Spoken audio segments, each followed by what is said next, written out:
Well, you'll have something beautiful. What area are you I going to might. stay in? I'm up north. I'll be in Vicenza. Well, just so happens that part of the book takes place in Vicenza, Italy. Yeah, I spent 10 years in Italy as a practicing chiropractor in a country where chiropractic was non-legal. Wow. So surprisingly enough, uh, everything really, a lot of the book, the meat of the book happens in Europe, between there and Amsterdam and France and places that I visited and researchers that I talked to.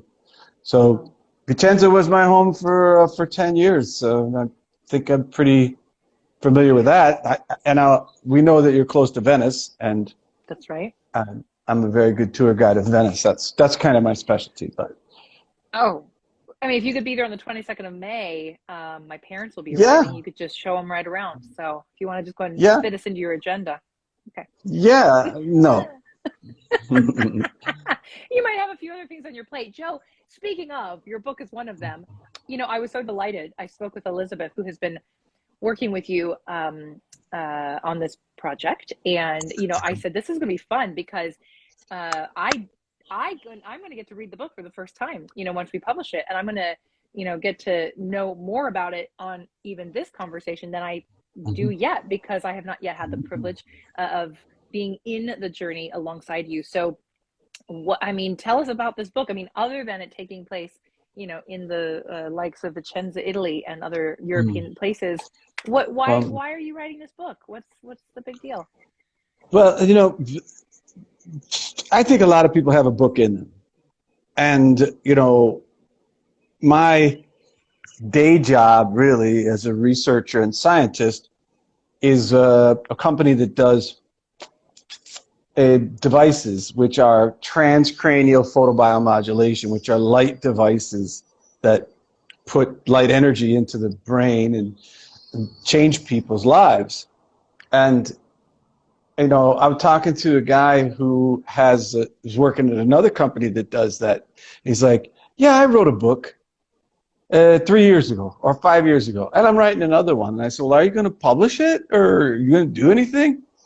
"Well, no, maybe I just need a little editing and something." And it's like, I think the reason that I started this book, well, I started writing it in 2019 with various help and assistance, and conceptualized it.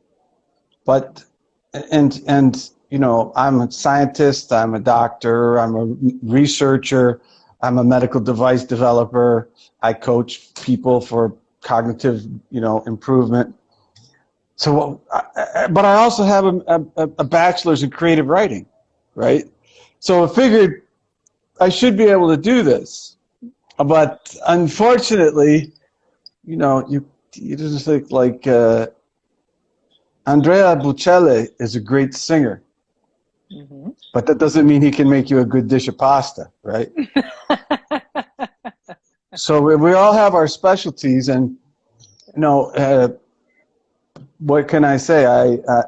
If you have a book inside you and you have something that you really think you want to say, that might not be enough. You follow? Mm-hmm.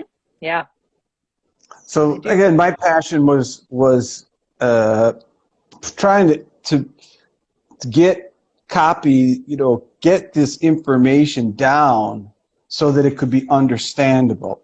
And Yeah. my point was, if I could write a book about it and make it understandable to people, then I had a message that would be delivered, versus just talking about stuff, which Yeah. may not be able Yeah. to make the connections, the coherency. So for me, it Sure. was a very strong desire. I had a perspective that I felt was unique, that I wanted to share with people who may be interested, and just what do they call that? Also, you may creative insecurities. Sure. You know, Sure. when you're going to write something, but you have self-doubt, Yep. or you have a perspective that, you know, no one's going to read this. It just doesn't make sense. And, you know, you just go back and forth. And that's why having a team of people that support you and, you know, can say, yeah, this doesn't make any sense, or yeah, this makes perfect sense, or help me with the connection here. I think those were, at least for my type of book, and it's kind of like a handbook, a guidebook, basically, on how to have more brain power. That's kind of the focus of what we're talking about. Yeah. And I think we're up to like 1,000 references or something like that. So it's scientifically backed and with stories, and you know, I don't have pasta recipes, but I do have a bunch of recipes. Amazing. And I bet, I don't know, can you make a good pasta dish too? I mean, are we Wow. Well, yeah, sure. I think let's just say, you know, I took classes in French when I was in Europe. I took classes in French. I took classes in neuropathophysiology. I took classes in chiropractic neurology, you know, and I took classes in cooking. So there you go. I think I'm authentic. I think I'm very authentic. And I like to have a little Italian-American spin on it. You know, I don't think I think that what people are going to find if they read the book is it is a little bit of a biography, a little bit of a story, just to show how everything tied together. Because really, my research was always in neuroregeneration. And that would be people that have, like, say, neuropathy or nerve damage. And so it ties in that, well, my mother had neuropathy, my mother had nerve damage. And then it ties into people who have had traumatic brain injuries, which are like concussions and car accidents. And I was one of those people. And I saw how it changed, you know, their lives. And then it talks about people with neurodegenerative diseases. And then that's kind of like what my mother was diagnosed with, was dementia, and how that really was part of. So all of it's tied into the story of, you know, the mother of invention, even though, you know, talking about my mother, but, you know, a lot of these therapies, you have to fix yourself or fix your loved ones. And that's kind of what the book talks about, is how to have more brain power for you and your loved ones, for your loved ones and yourself. I don't know. We have to wait for your mother to tell us which is the right title. I like the way mothers are all involved in this process. I love it. Mother's Day. Mother's Day. A little Mother's Day celebration here for you guys. I love this, and what I love too, Joe, is that you know, when I'd be curious, you shared a little bit about, you know, the fear or the doubt, the imposter syndrome, or whatever you want to call it. When we're facing, am I going to say this thing? What if? Will anybody understand it? So those are some of the initial fears. I think almost at least any author I've ever spoken to has definitely said, yep, I can raise my hand. That is a fear I have seen or faced or experienced. Well, are there any other, you know, hurdles or obstacles that you have, you know, had to overcome or are overcoming? I feel, you know, we're really close to the finish line now. And has there been anything else that has challenged you, or that you would say, wow, I never would have expected that? Or has it just been like smooth sailing? Like, what's your journey been like since you? I think it works on a couple of levels. So, you know, this is it's just like it's a birth process, as you talked about. And you're the doula. What do you call that? The doula. What is the one that the midwife? Your job is to be the midwife.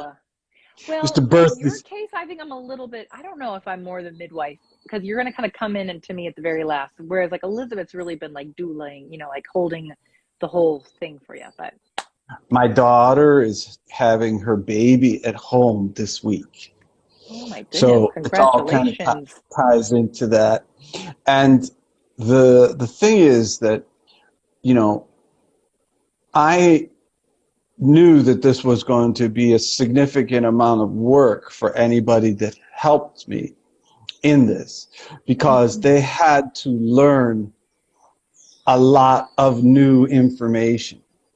right? To be able to distill it down. Like I think I'm pretty good at making the analogies to teach the people, to teach my co-author and editor and my clients, to teach them these difficult things. So one of the things is that really I had to make sure that Elizabeth, my co-author, had the mental, physical energy to be able to do this. So in the early stages, the only question was, can someone really generate that much brain power, which maybe they haven't used before? So I said, in order for you to learn what I'm doing, you should do a little bit of the program. So we did get her some photobiomodulation devices and gave her some coaching and used the biodata, just like we talk about in the book, to monitor her brain health and her body's physical activity. Now, she's a fitness instructor and she's got a healthy, super healthy lifestyle, yet the avenues of brain health are not really readily addressed. So, and using the ProNeuro program, which we kind of is the outline of the book, that sort of helped her to come to a healthier place, to allow her to really chew through this information and make great conclusions. And, it was excellent because I'm reading along that line, the surprises were I'm reading the book, right? And I was like, wow, that's very brilliant. Wow, that's very brilliant. Wow, that's very brilliant. And I can't really remember if it was her or who said that. Did she write that or did I write that? Or who wrote that? I was like, you want to have a book that's going to create, I don't know, because this is not a fairy tale. This is not a novel. This is real life stuff, right? So it's, real life events and real science, and it's as real as it gets. And when someone gets sick, that's when something gets very real to you. You understand? So the surprise was I'm pretty sure that there's going to be great aha moments in this book. Perhaps 2 in every chapter is from what I understand, from what I'm reading it. So I hope that that's the takeaway. So I guess the surprise is that yes, it did have the supportive, the emotional impact that I had hoped that was there. One other thing that you did point out is the fear, and what did I kind of grow out of this was that sharing my story. I'm the type of guy, when you read the book, you see I've had a very interesting life. And I say I'm not your average Joe, and I think some of those outtakes are in the book, and the thing that really helped was having the team work with me and allow me to have a safe place to express myself. The village itself is an important aspect. The tribe that you have around you is an important aspect, because really you're creating something out of the unknown. It's known to me and I have to get it out there. And so if you have to hold that space, you've had that people to give you the space, that's a big plus. It's a big plus. So you can go forward. You can, have non-judgmental feedback and even, critical discussions. I think that was an important, an important growth factor. Amazing. And the last thing that we talked about, and when I finally read the first real full draft of it, and because you're working on chapter 3, then you're on chapter 7, then what are the references here, and I don't understand. So you're sort of all around when you're working on the book. Yeah. And when it's when I grabbed it and started to read through the whole thing, I was, as I stated, I was weak with gratitude for all the help that people and your group had put together for me, because this really did say something. I mean, I'm not sure if it's going to speak to everyone, but someone with the question of, I'm sick, or someone's sick around me, or someone is diagnosed with Alzheimer's, or my uncle's losing it, or my mother's can't do things anymore. I mean, that's really a moment where you're going to need information to understand that there are I mean, when you think about it, it's really caregiver focused in a lot of ways. I mean, sure, you can be a brain optimized person. You say, I want to raise my IQ and make quicker decisions and be able to have a great memory and, be super, like I'm a stock trader or I'm a corporate lawyer and I have to be able to process information and give it back out very easily. Well, sure, that's great. And the book's for you. But if you're a caregiver of someone, or you're in a relationship with somebody that has brain damage, or you are looking for answers like now. And that's really a terrible, terrible situation because so much is pushed on your plate all at once, and you don't know really what should I do? Who do I listen to? Who's an authority? And the type of information on how to get better from these diseases or damages is really not available. They'll cope and take this and do that, and you'll muddle through it, but how to be better is not really available to people. So not yet. No, I agree. It will be. Joe, just to highlight a few things, recap a few things I loved that I heard you say. First and foremost, the fact that for so many authors, I believe there's an opportunity to really like relive or embody the message that we're here to share during the process of writing the book. And I love that in your, at least from what you just shared, it's almost like the way you have done that is by sharing this message very tangibly with your co-author, with Elizabeth, so that she can learn it, she can experience it. And I love that. And that, again, that's her getting to optimize her own brain power while working on this book. So that's so cool and so affirming. I love that you highlighted the importance of the team, so that, again, that any fear of speaking and sharing is you're being held in that. And of course, I know you've sent this out to people to give endorsements, and you've had a lot of positive feedback as well, right? And so having a little bit of that maybe emotional support as you've been doing that. And I love that you're getting these aha moments, even yourself, and they very well could have been words you wrote or words you spoke or words that Elizabeth helped to shape and pepper in. And it's just beautiful that I think as authors, at least I can speak for myself, getting to pick up a book and be like, wow, did I write that? That's fantastic. So all such wonderful things. And of course, it sounds like for those watching this, please get a copy of My Brain Matters. It is going to be available soon. Stay tuned to our channel. We will be absolutely sending out announcements and celebrating once it's ready for either pre-sale or sale. Follow Joe. He's got his Pura Bucha down here. Well, that's not really it. I logged in on that one. I logged in on that one, but go and find him. We'll make sure you know where to find him. But yeah, find his channel for that as well, because do pay attention. We would love for you to get a copy of the book when it's ready, especially if you are one of these individuals that Joe has talked about who has a loved one, or maybe you yourself. Just know that it's time to optimize that brain or learn how to navigate, and take care of those people. And yeah, I'm thinking of my aging parents, specifically my father. So it feels like a book that I tell you that as I say, I'm a notorious oversharer of information. And some of the things that we were recently working on another paper, because I still actively publish I do have a master's in clinical research, so that's what you learn to do, is write research.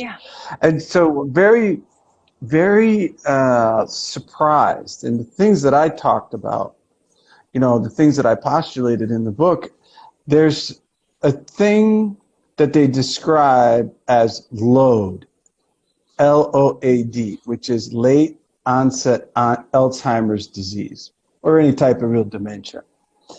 And so they look at those people, and they're maybe in their 70s, right?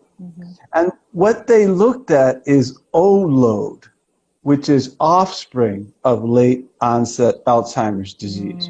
So these are on average 53-year-old individuals that are completely normal. And they said, well, let's check out your brain, right? So they checked them out as far as memory recall and attention and cognitive activity, and they were below normal. And then they looked at like their sleep and their heart rates and their cycles and these type of aptitudes, and they were below normal. And they've done like almost a dozen studies. And one of the most shocking ones is they said, hey, you're totally normal. Come here, let's take an MRI of your brain. And they already saw cortical thinning and the documented physical brain damage in offspring of late onset Alzheimer's disease. So I think to myself, you know, if you can't ring the bell loud enough to say when is the right time to start taking care of your brain, if in fact the worst ones were mothers, if your mother was a load, late onset Alzheimer's disease, you had the worst problems. Okay. So I just wanted to kind of state that somebody who's in their 70s is probably not going to pick up this book because they're probably already doing a little slippery slope action. And that's why it's really family oriented and caregiver oriented. And because guess what? If you're a little bit slow and all of a sudden mom needs more help and you have to go in, which is similar to my story, you have a risk of being crushed by the caregiver burden. And it's not going to be, you're going to make bad decisions as a caregiver. You're going to be ineffective as a communicating. Like we said, there's so much that becomes your responsibility because you are the lifeline for these people. So, I mean, I think that's what I said, as I'm ringing the bell as loud as I can, because we as a culture, as family units also, we have to prepare ourselves for these pretty evident possibilities. Wow. I'm excited. Actually, I'm thinking I'm not the 53-year-old, but I do have 70-year-old parents.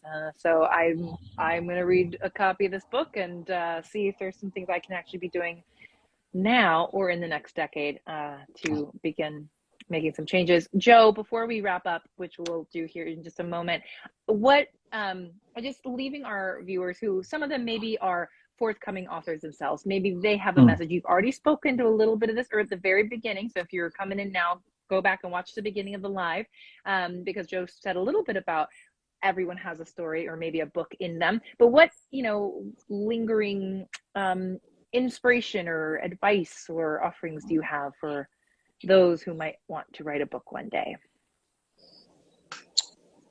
Well, I think it really depends on your personalities in a lot of ways. I mean, some people are very yappy and just will, can just flow. I mean, I don't even like long emails, right?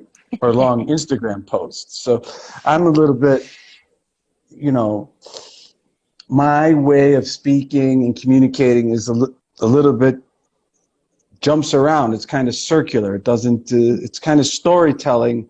And sometimes people get lost because I'd be telling, maybe 10 different stories in one conversation. So personality-wise, some people need more assistance than others to get the message out, A true author, I think, can sit down and tell and speak and see it and see the structure. But hey, I mean, I'm trained as a writer. And that's in the book too. My training as a writer, and yet still, I didn't have the expertise to pull this off by myself. I didn't have the, like you said, it could be mental, emotional, intellectual. All these things are hindrances and blocks for some people. Yeah. So I think everyone's going to have a little bit of a hurdle that they have to kind of address if they want to get a book done. And I think even in the pre-process, like your writers' workshops that were, are very successful and people come from all over the world to discover what is it, is it worth the time, effort, and energy that you're going to have to put in and the author is going to have to put in to get this thing, you know, into the hands of people who, you know, may need to hear the message, you know? Yeah.